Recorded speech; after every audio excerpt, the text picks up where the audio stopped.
chocolate spread. So here are the ingredients for it. This is 1 cup almond. This is 2/3 cup sugar. This is 2/3 cup cocoa powder. This is 2 tablespoon butter. And now we will put these almonds into the pan. And we have to roast it.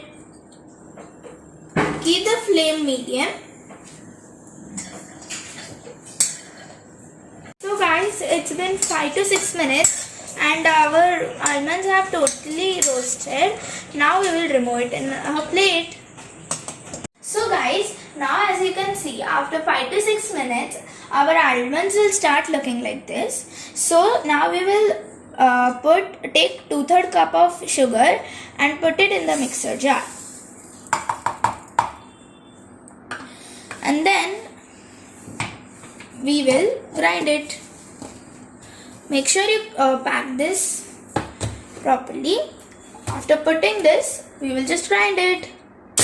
So guys, as you can see, our powdered sugar is ready. Now we will add 2/3 cup of cocoa powder.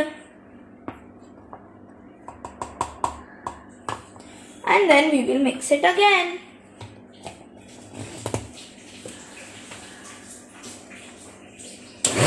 So guys, as you can see, our mixture of cocoa powder and sugar is mixed.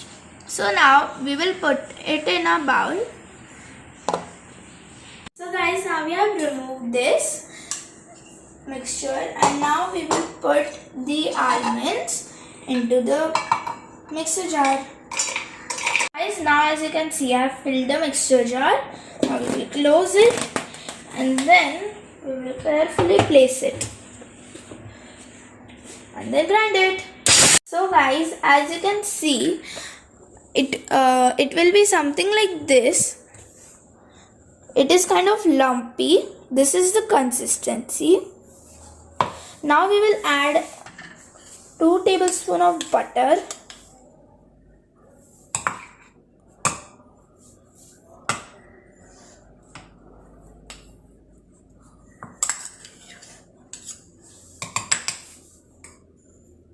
And then we will grind it again.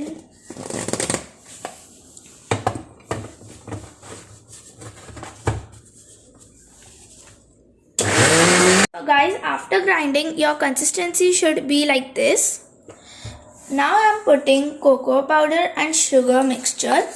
As my mixer jar is small, I will be putting it half.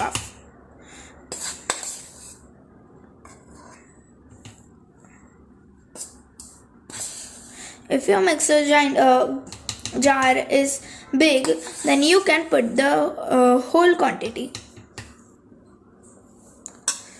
And now we will close the lid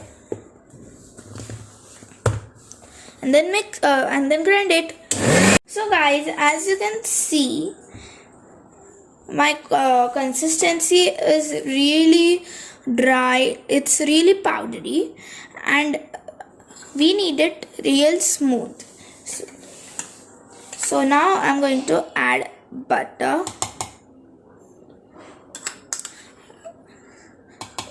If your consistency is also like this, then you can also add butter or oil. Then we will again close the lid and then grind it. Guys, here I am putting some pinches of salt. And then we will close the lid and grind it again. So guys, now as you can see, our mixture is ready. So now we will open this and our consistency should be something like this. And guys, I used almost 100 gram of butter, not 2 tablespoons. Now we will remove it in a bowl. So guys, our spread is ready, as you can see. You can also store it in the fridge, and I think you should really try this recipe, because if you have nothing to eat, you could just take the spread and apply it on the bread or anything you have, such as chapati, bread or anything, and then eat it. It's really yummy. You must try this recipe. If you like my video, please like, share and subscribe to my channel. Meet you in the next video. Bye bye.